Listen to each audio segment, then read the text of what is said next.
Order 37 जरा देखिए, summary procedure. Brief समझ लीजिए इसका भी समरी प्रोसीजर क्या है। अब देखिए समरी प्रोसीजर मतलब जल्दी में निपटाना है। आपको पता है सिविल सूट लंबा चलता है, यही समस्या है सिविल सूट की, इसलिए जनता भागती है कि कोर्ट वोट कौन जाए, क्योंकि जो चीज लंबी है वो चाहिए नहीं हमें। तो इसीलिए एक शॉर्टकट बनाया गया, एक समरी प्रोसीजर बनाया गया, जहां उतना डिटेल प्रोसीजर नहीं होगा, जल्दी निपटारा करेंगे। लेकिन ये कुछ स्पेसिफिक कोर्ट्स के पास ही अधिकार है, और बेसिकली ये कुछ स्पेसिफिक मैटर्स में ही डील होता है। कुछ स्पेसिफिक मैटर्स हैं जिनमें ये समरी प्रोसीजर अपनाया जा सकता है। हाई कोर्ट परमिट करता है कोर्ट्स को कि किस कोर्ट को समरी प्रोसीजर अडॉप्ट करने का अधिकार मिलेगा, किसको नहीं मिलेगा, किन मैटर्स में मिलेगा, ये बताया गया है।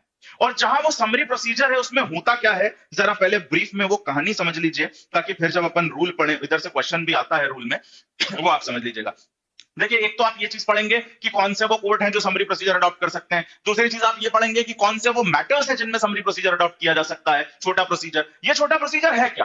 तो छोटे प्रोसीजर में ये होता है कि प्लेंटिफ अपनी प्लेंट लेके आता है, अपने एलिगेशंस लगाता है, और क्योंकि वो एक स्पेसिफिक मैटर, जनरली कौन सा मैटर है जिसमें पैसे ऐसे की रिकवरी है, बस नेगोशिएबल इंस्ट्रूमेंट से रिलेटेड है या पैसे की रिकवरी होनी है, बस इस तरीके के जो मैटर है उनको जनरली रखा गया है समरी प्रोसीजर के लिए। तो यहां पे प्लेंटिफ क्या करता है, प्लेंट लेके आता है, उसमें अपने एलिगेशन लगाता है डिफेंडेंट के अगेंस्ट।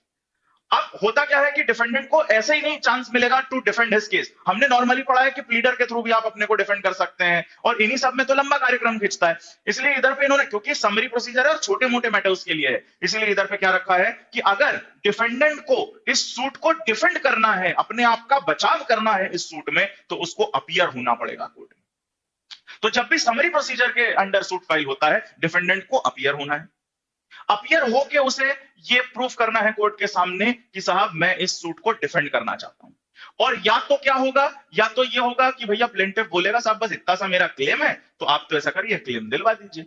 अगर मान लीजिए वो अपीयर होता भी है डिफेंडेंट और अपने आप को डिफेंड करने की बात कर, या तो वो अपीयर ही नहीं होगा, खुद अपीयर ही नहीं होगा डिफेंस के लिए। अगर अपीयर नहीं होगा तो सीधे सीधे जजमेंट पास कर दिया जाएगा in the favour of in the favour of plaintiff, और डिफेंडेंट को बोल दिया जाएगा भैया ये पैसा है तू दे दे इसको, बात खत्म। इस तरीके की बात अपन ने सीआरपीसी में भी पढ़ी थी। पेटी केसेस, पेटी केसेस में स्पेशल समन याद है कि सीधे डिफेंडेंट को यह बोल दिया जाता है कि भैया इतने इतने पैसे आपको फाइन लगा दिया जाता है, समन्स के साथ दी कि या तो खुद आ जाइए या फिर ये फाइन भिजवा दीजिए, वो भी चलेगा, आने की जरूरत नहीं है। ये हमने सीआरपीसी में पढ़ा था, याद है या नहीं? Special summon and petty offences, पैसा दे दो बात ही खत्म। उसी तरीके का प्रोविजन यहां समरी प्रोसीजर में अपनाया जाता है कि अगर मान लीजिए वो अपीयर नहीं हुआ डिफेंडेंट, तो उसको सूट डिफेंड करने का मौका ही नहीं मिलेगा, आपके अगेंस्ट पर आ जाएगा, आप सीधे डिक्री एग्जीक्यूट करिए, बात खत्म। अगर मान लीजिए वो अपीयर होकर परमिशन मांगता है डिफेंड करने की, तो फिर जो प्लेंटिफ है वो एक समन भेजेगा, किस चीज की? जजमेंट की। फिर एक समन भेजेगा कि भैया अब तो जजमेंट होना, आप डिफेंड कर रहे हो, जजमेंट की समन, सीधे वहां आइए और अपने आप को डिफेंड करिए। और उसके बाद अगर वो डिफेंडेंट कन्विंस कर देता है कोर्ट को कि हाँ मुझे डिफेंड करना है, तो फिर नॉर्मल डिफेंड होके वो दोनों की बात सुन के फिर डिसीजन होगा। और अगर ये अपने आप को डिफेंड करने के लिए अग्री नहीं होता है, इन दैट केस सीधे सीधे प्लेंटिफ के फेवर में सूट चला जाएगा। ये बेसिकली समरी प्रोसीजर इधर है। और सीआरपीसी में करेक्ट 206 में हमने पढ़ा था वो ऑफेंसेस जो 1000 रुपए तक फाइन से पनिशेबल है। पूरा कार्यक्रम रचने की जरूरत नहीं है, सीधे समन में ही आप तो पैसा मंगा लीजिए।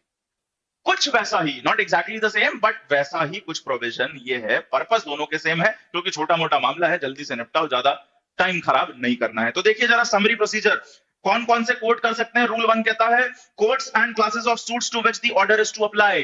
कौन से वो कोर्ट्स हैं और कौन से वो सूट्स हैं जिन पर ये ऑर्डर एप्लीकेबल होगा। This order shall apply to the following courts, namely high court, city civil courts and courts of small causes and other court. Other court में हाई कोर्ट जिसको चाहे एम्पावर कर सकता है, इनके पास तो पावर है city civil courts, high court और कोर्ट ऑफ स्मॉल कॉजेस। इसके अलावा अदर कोर्ट्स एम्पावर किए जा सकते हैं। ऑफिशियल गैजेट के थ्रू ये एम्पावरमेंट हो सकता है। इसके सब रूल 2 में जरा देखिए सब्जेक्ट मैटर बताए गए हैं, किन पे ये एप्लीकेबल है। एक ब्रीफ नजर मार लीजिए, बस रटने की जरूरत नहीं है, सिर्फ समझने के लिए देख लीजिए एक बार कि किन पे एप्लीकेबल है। Subject to the provisions of sub rule 1 the order applies to the following classes of suits, namely इन पे एप्लीकेबल है। सबसे पहले देखिए suits upon bills of exchange, हुंडीज, प्रॉमिसरी नोट, इन पे एप्लीकेबल है। B suits in which the plaintiff seeks only to recover a debt और लिक्विडेटेड डैमेज और money payable by the defendant with और विदाउट इंटरेस्ट। पैसे वैसे कई सूट है, या फिर नेगोशिएबल इंस्ट्रूमेंट्स हो, हुंडी है, प्रॉमिसरी नोट है, बिल ऑफ एक्सचेंज, इससे रिलेटेड है, या फिर किसी रिटर्न कॉन्ट्रैक्ट का सूट है, उससे आपको पैसा लेना है, अटैचमेंट से रिलेटेड है। बेसिकली छोटी मोटी प्रॉपर्टीज, पैसे या डेट, इन सब से रिलेटेड सूट पे ही ये एप्लीकेबल है, ये ध्यान रखिएगा। इसके बाद रूल 2 में इसका इंस्टीट्यूशन बताया है। यहां से सवाल पूछा जाता है प्री में। प्री में जो सवाल यहां पूछा जाएगा, दिस इज वेरी इंपॉर्टेंट। जरा मैं आपको रूल भी यहां लिख दूं कि कौन कौन से इंपॉर्टेंट है। सो ऑर्डर 37, रूल 1 तो सबसे पहले इंपॉर्टेंट है, इसके बाद रूल 2 भी इंपॉर्टेंट है। रूल 2 से भी क्वेश्चन आता है कितने दिन का समय मिलेगा और वो डिफेंड होना है नहीं होना है, ये सारी बातें। तो रूल 2 में अलग अलग सब रूल है, कौन सा इंपॉर्टेंट है जरा उसको देखिए। सब रूल 1 जो है वो तो बेसिकली बताता है कि सूट इंस्टीट्यूट हो जाएगा एप्लीकेशन पे, दैट्स इट। इसका जरा सब रूल 3 देखिए, रूल 2 का सब रूल 3 देखिए जरा बेरिट में। The defendant shall not defend the suit referred to in sub rule 1 unless he enters an appearance, unless, ये underline कर लीजिए, unless he enters an appearance, and in default of his entering an appearance the allegations in the plaint shall be deemed to be admitted and the plaintiff shall be entitled to a decree for any sum not exceeding the sum mentioned in the summons together with interest। तो भैया आपको appearance में enter होना पड़ेगा, नहीं तो आपके against decree आ जाएगी। वही जो मैंने आपको बताया, या तो आइए नहीं तो डिक्री, दोनों में से कुछ एक। अब इसके बाद जो रूल 3 है, इसका रूल 3 है procedure for the appearance of defendant, defendant के अपीयर होने का प्रोसीजर वो चाह रहा है, वो कह रहा है कि हाँ भाई मेरे को अपीयर होना है। तो इससे रिलेटेड रूल 3, इसका सब रूल 3 ध्यान रखिए और इसका सब रूल 5 इंपॉर्टेंट है। रूल 3 का सब रूल 5 देख, अब ये procedure for the appearance of defendant जो है, मैंने जो आपको कहानी बताई वही होता है, उसको समन भेजी जाती है, वो आ जाता है, आने के बाद वो परमिशन मांगता है कि हाँ साहब मैं डिफेंस एंटर होना चाहता हूं, मेरे को डिफेंड करना है इस सूट को। ये जब हो जाएगा कि हाँ वो डिफेंड करने के लिए अग्री होता है अगर, तो फिर एक फर्दर समन भेजी जाएगी जजमेंट के लिए कि इस दिन आपको आना है और उस दिन आपको आना है, जो भी फर्दर समन भेजी जाएगी। ये आपको समझ आ जाएगा अगर आप रूल 3 का सब रूल 1 2 3 4 पढ़ेंगे। तो अपन सीधे आ रहे हैं सब रूल 5 की तरफ, जहां से सवाल आता है। The defendant may at any time, underline कर लीजिए जरा, the defendant may at any time within 10 days from the service of such summons for judgment by affidavit or otherwise disclosing such fact as may be deemed sufficient to entitle him to defend, underline करिए, apply on such summons for leave to defend such suit।